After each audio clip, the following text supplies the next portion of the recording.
Hello student, आज हम भारतीय संविधान सिद्धांत और व्यवहार पुस्तक का पहला चैप्टर संविधान क्यों और कैसे, इस पर हम चर्चा करेंगे। और आज हम इसके दो टॉपिक कवर कर रहे हैं।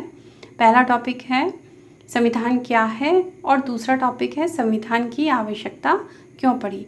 तो पहले हम संविधान क्या है इस पर बात कर लें।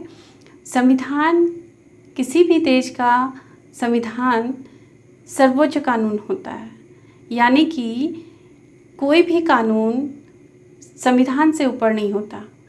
पूरा जो राज्य है उसकी जो अवधारणा है, राज्य की जो शासन प्रणाली है और उसमें रहने वाले जो नागरिक हैं, वो उन सभी पर संविधान समान रूप से लागू होता है।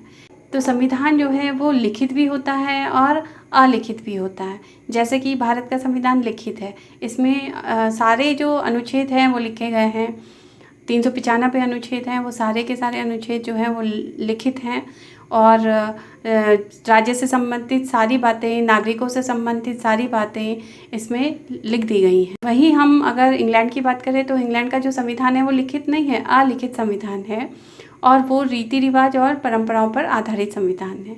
और अगर आप देखें तो दुनिया का जो सबसे पुराना संविधान, या आप ये कहें कि संविधानों का जनक भी ब्रिटिश जो कॉन्स्टिट्यूशन है उसको माना जाता है। तो एक तरह से संविधान में कुछ गाइडलाइंस दे दी गई हैं जिनके अनुसार जो है राज्य को और नागरिकों को चलना होता है। और ये गाइडलाइंस को अगर कोई फॉलो नहीं कर रहा है, चाहे वो इंस्टीट्यूशंस हों या फिर नागरिक हों, तो वो ये माना जाता है कि कॉन्स्टिट्यूशन का वायलेशन हुआ है। तो इस प्रकार से अगर हम कहें तो संविधान जो है वो नियमों का, कानूनों का समूह है, एक बुनियादी ढांचा है जिसके आधार पर राज्य को चलना होता है। और हमें किसी भी देश के संविधान को अगर हम पढ़ें तो पता चलता है कि उस देश के शासन प्रणाली क्या है और वहाँ पर कैसा शासन है। यहाँ पर हम बात करेंगे जैसे राज्य कैसा है, तो राज्य कैसा है, लोकतांत्रिक है या अलोकतांत्रिक है, यानी कि डेमोक्रेटिक है या नॉन डेमोक्रेटिक है, या वहाँ पर जो है शासन प्रणाली कैसी है। शासन प्रणाली की बात करें तो वहाँ पर जो है संस्थात्मक शासन प्रणाली है या अध्यक्षात्मक शासन प्रणाली है। सरकार वहाँ पर संघात्मक है या एकात्मक है।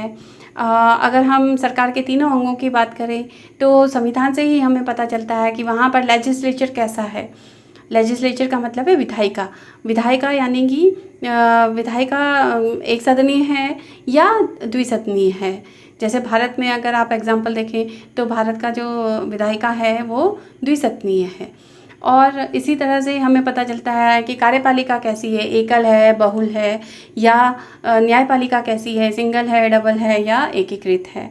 तो ये सारी की सारी बातें जो हैं संविधान में लिख दी गई हैं। व्यक्तियों के जो अधिकार होते हैं, नागरिकों को जो मौलिक अधिकार प्रदान किए गए हैं, उनके बारे में भी सारी बातें जो हैं संविधान में लिखी गई हैं। उनके मौलिक कर्तव्य भी निर्धारित हैं।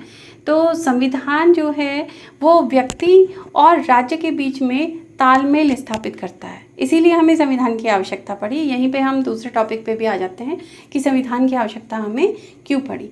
तो देखिए, संविधान जो है वो व्यक्ति के बीच में भी तालमेल स्थापित करता है और व्यक्ति और राज्यों के बीच में भी तालमेल स्थापित करता है। तो व्यक्ति के बीच में तालमेल आप इस तरह से देखें कि कोई भी समाज है या कोई भी राज्य है उसमें समरूपता नहीं होती। समरूपता का मतलब है कि सारे एक ही एथनिसिटी के लोग रहें, ये ज़रूरी नहीं है।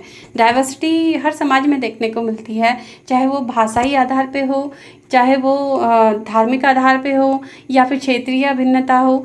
तो हर रूप में हमें देखने को मिलता है। जैसे अगर हम इंडिया में देखें तो यहाँ पर बहुत ज़्यादा डाइवर्सिटी है, यानी कि यहाँ पर धार्मिक डाइवर्सिटी भी देखने को मिलती है, हिंदू, मुस्लिम, सिख, ईसाई। इस तरह से आप देखेंगे तो ये इसके अलावा बौद्ध, पारसी, जैन, अनेक धर्म हैं हमारे देश में। और इसी तरह से क्षेत्रीय भिन्नता भी आप देखेंगे, नॉर्थ का कल्चर अलग है और साउथ का अलग है, ईस्ट का अलग है तो वेस्ट का अलग है, मिडल, इस तरह से आप देखेंगे तो ये सारे डिफरेंसेस आपको देखने को मिलेंगे।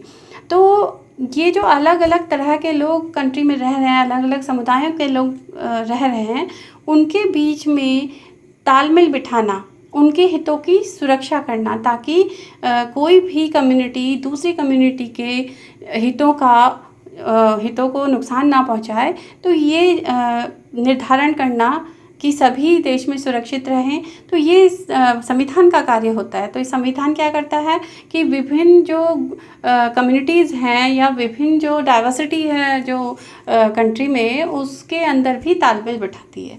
साथ ही साथ अगर आप देखें तो स्टेट यानी राज्य और जो नागरिक हैं उनके बीच में भी तालमेल बिठाने का काम संविधान करता है। व्यक्ति जो है वो स्वतंत्रता का एक प्रतीक है और व्यक्तियों के समूहों से ही जो है समाज का निर्माण हुआ। पहले व्यक्ति हुए, व्यक्ति से समूह बने, समूह से समाज बना और समाज ने ही जो है ये निर्धारित किया कि सबके लिए समान कानून हो, जिससे कि आपसी मनमुटाव ना हो और एक अनुशासन बना रहे समाज में। तो इसके लिए उन्होंने राज्य जैसी संस्था का निर्माण किया और राज्य को कुछ शक्तियाँ भी दी। ताकि वो शक्ति क्यों दी? ताकि वो उनके ऊपर शासन करे, व्यक्तियों के ऊपर। लेकिन अपने ऊपर शासन क्यों करवाया? वो इसीलिए ताकि सभी के हित जो हैं वो बने रहें और आपसी रंजिशें ना हों। लोगों के आपस में जो व्यक्ति का जो तनाव है, टकराव है, उनके हितों का टकराव है, समुदायों के हितों का टकराव है, वो ना हो। राज्य किस हद तक जो है शासन करे जनता के ऊपर, इसके लिए भी कुछ नियम बनाए गए। तो वो नियम कहाँ लिखे हुए हैं? वो नियम भी संविधान में लिखे गए हैं। तो इस तरह से आप देखेंगे कि संविधान में राज्य के लिए भी नियम लिखे गए हैं और व्यक्तियों के लिए भी नियम लिखे गए हैं। कानून राज्य के लिए भी बनाए गए हैं और व्यक्तियों के लिए भी बनाए गए हैं, ताकि जो है दोनों के बीच में तालमेल बना रहे।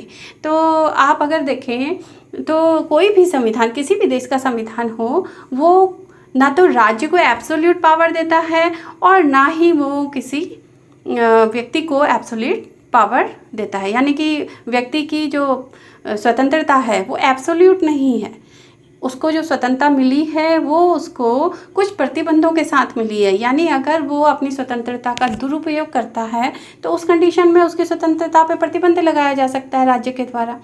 और ऐसे ही राज्य निरंकुश ना हो जाए, इसके लिए भी संविधान में प्रावधान किए जाते हैं, ताकि उसकी शक्ति जो है उसको बैलेंस किया जाए। यानी कि आप देखें संविधान क्या करता है, व्यक्ति के बीच में भी तालमेल बनाता है और व्यक्ति और राज्य के बीच में भी संतुलन स्थापित करता है। तो उम्मीद करती हूँ कि आपको ये वीडियो पसंद आया होगा।